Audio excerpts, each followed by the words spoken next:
오늘은 본명은 밝힐 수가 없고 강씨입니다. 강지수로 할게요. 강지수. 올해 16세고 경북 영천시에서 내원했습니다. 이 친구는 특징이 12세 초에 뇌전증이 시작됐는데 항경인제를 이제 본원까지 한 4년째 이제 복용하고 있는데, 항경인제 복용 후에도 이제 경련이 반복되고, 특히 강직하고 눈도 돌아가고 할 때 거품도 좀 생기고 의식도 없습니다.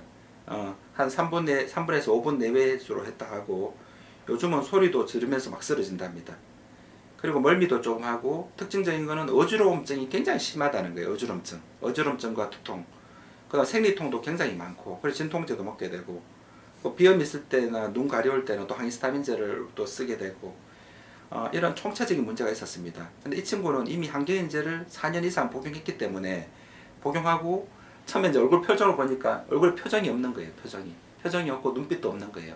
항경인제로 인해서 중추신경이 억제된 상태고, 경련은 경련대로 하고 표정은 표정대로 없는 경우입니다. 근데 제일 특징적인 게 너무 얼굴에 혈색이 없는 거예요. 그래서 우리는 위장도 너무 안 좋고, 특징적으로 이 친구의 어지럼증, 이게 만약에 뇌세포 흥분으로 인한 진성 뇌전증이라면은 이미 한 4년 정도 약 먹었으면 들어야 될 거 아니에요. 4년간 약을 먹었는데도 경련은 반복되고, 또는 약물로 인해서 눈빛도 없어지고 표정도 없어지고 멍한 거예요. 그리고 얼굴에 혈색이 전혀 없는 거예요. 실제로 본인도 어지럽다 하고. 그래서 우리는 혈액순환장애라고 봤습니다. 이 친구 뭘 먹여서 혈색이 좋아져야 된다. 그 어지럼증과 두통을 잡아주려고 치료했는 거예요. 그래서 아침 점심 약은 우리 뇌보혈제, 뭔가 이렇게 얼굴의 혈색을 좋아지게 하는 약, 즉 어지럼증 치료를 해줬습니다. 동물성 약제인 녹용량도 다른 애들보다 한 3배 이상 늘었습니다. 그리고 저녁약은 우리가 심장 안정시켜주는 약을 쓰는데, 심장 안정시켜주는 약을 쓰기에도 부담스러운 게 소화기가 너무나 취약합니다. 그래서 저녁약도 심장약뿐만 아니라 소화기약을 2배 이상 썼습니다. 대개는 소화기약을 써보면 두통이 대부분 다 없어집니다.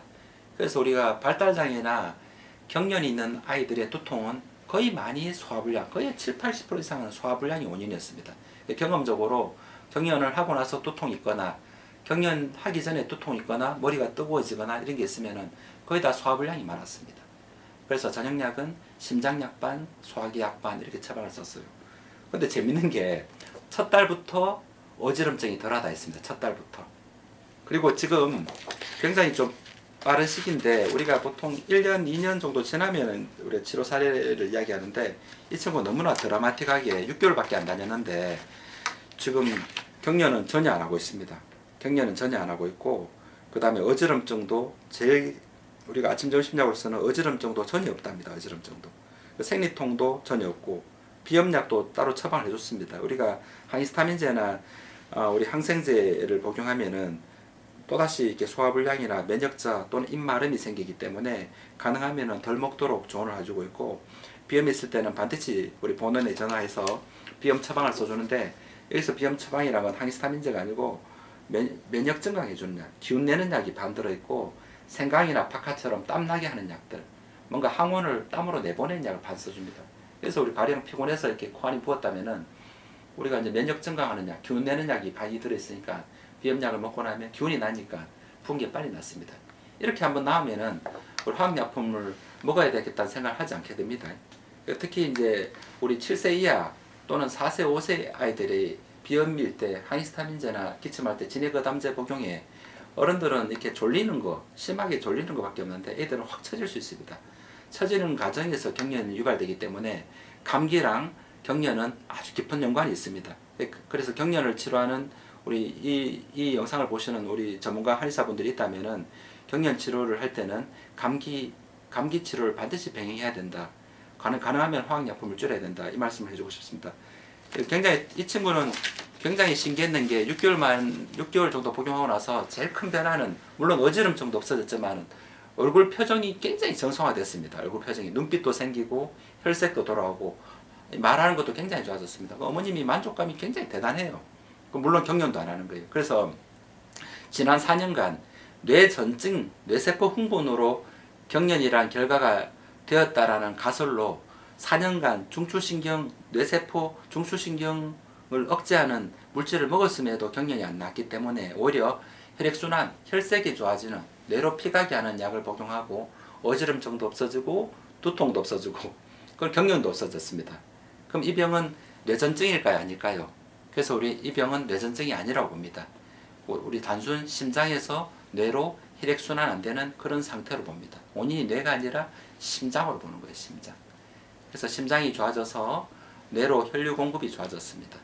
그래서 우리 친구한테 이제 이야기해 줬습니다. 앞으로 자녀분은 뇌 문제가 아니므로 본원에서 지금 6개월 동안 재발하지 않고 있고 같은 질환으로 어지럼증이나 두통도 다른 질환이 아닌 같은 질환으로 인식하고 있고 비염조차도 우리 피곤하면은 입안이 헐거나 코안이 부으니까 비염조차도 우리가 면역질환, 피곤하면 발생한다 봄으로 면역약을 처방한다라고 이야기해주고 생리통 때도 진통제 먹으면 또 소화불량이 오기 때문에 가능하면 못 먹게 하고 아랫배를 태펴주는 처방을 따로 썼습니다. 그런 처방을 통해서 생리통도 없이 잘 지내고 있답니다.